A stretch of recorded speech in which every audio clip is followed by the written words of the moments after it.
Olá, seja bem-vindo ao nosso canal. Se você ainda não curtiu o nosso canal, se você ainda não se inscreveu no nosso canal, se você ainda não ativou o sininho, por favor, faz isso aí para a gente poder ter melhor conexão e você receber sempre as notificações e sempre quando um vídeo entrar no ar, você já recebê-lo de antemão e poder aí compartilhar com os teus amigos, compartilhar com a tua família, compartilhar com as pessoas que você ama. Afinal, nós queremos passar para você um bom conteúdo acerca da Bíblia.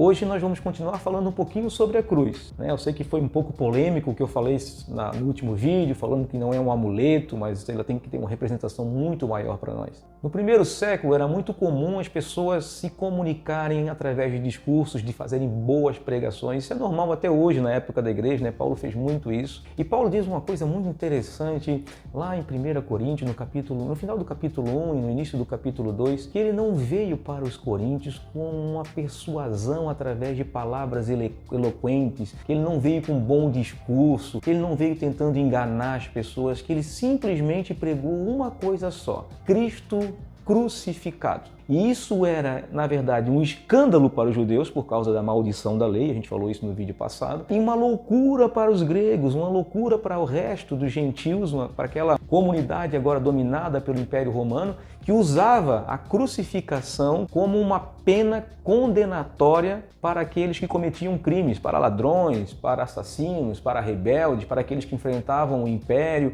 enfim, eles eram crucificados. Então aquilo era uma loucura. Como assim o Salvador do mundo, como assim o Messias, como assim o Rei dos Reis foi crucificado? Então isso parecia uma loucura, mas Paulo pregava simplesmente isso: Cristo crucificado. E a crucificação dele trouxe salvação, trouxe o apaziguar da ira de Deus sobre o homem, sobre todo aquele que nele crê.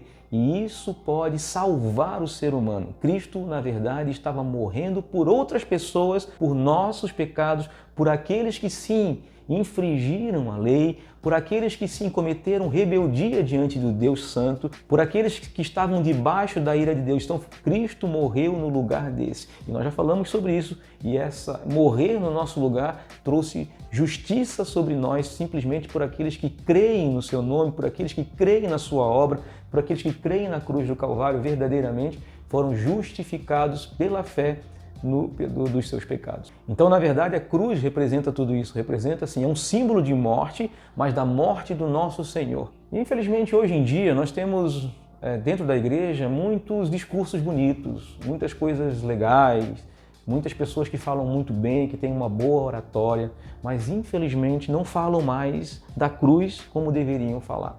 Até tem as suas cruzes lá, pregadas nas paredes, tal como o símbolo da igreja, ou nos seus logotipos da igreja até tem a cruz, mas não informam, não falam, não pregam o evangelho verdadeiramente e não pregam Cristo crucificado da maneira que deveriam pregar, que é a única forma da qual o homem pode ser salvo. Na verdade, Cristo, ele entrou no nosso lugar, ele tomou o lugar que era nosso. Nós deveríamos estar ali sendo crucificados pelos nossos pecados, mas o justo morreu pelo injusto. Então essa é a grande representação da cruz. E falta muito discurso correto, muita palavra correta nas igrejas que não pregam mais o Cristo crucificado. E sim ficam falando de autoajuda, ficam falando de coisas que não trazem salvação para o ser humano. Podem até melhorar em alguns aspectos a vida humana, mas uma vida apegada a esse mundo ou para conquistas pessoais nesse mundo. Mas o que Cristo quer trazer para as nossas vidas, o que Ele fez por nós, é que deve ser o maior tesouro que uma igreja deve colocar diante das pessoas, anunciando o Evangelho, anunciando esse Cristo crucificado. É por isso que Paulo vai dizer, quando ele falava que ele veio para os coríntios pregando Cristo crucificado, que a sua palavra, a sua pregação não estava baseada em sabedoria humana, mas no poder de Deus. Esse poder que tem suficiência para salvar a vida do ser humano, daqueles que ouvem e creem nessa mensagem. Então, querido, preste atenção, ouça pregações que falam da cruz verdadeiramente, que falam de Jesus verdadeiramente, falam da obra da cruz, falam e podem justificar a vida do ser humano, que ao ouvir essas mensagens, ouvir essa palavra, possam crer verdadeiramente, porque a fé vem pelo ouvir e ouvir a palavra de Deus. Um grande abraço, fique com Deus. Não esquece de compartilhar esse vídeo para outras pessoas. Eu sei que talvez seja um pouco polêmico diante de tudo que a gente tem ouvido, né? Mas não esquece de compartilhar, porque pode trazer luz para as pessoas, elas possam verdadeiramente crer em Jesus e possam crer nesse Cristo crucificado, naquele que substituiu o injusto, eu e você, o pecador, eu e você, para que nós pudéssemos, através desse sacrifício, ter a salvação em Cristo Jesus. Fique com Deus. Até o próximo vídeo.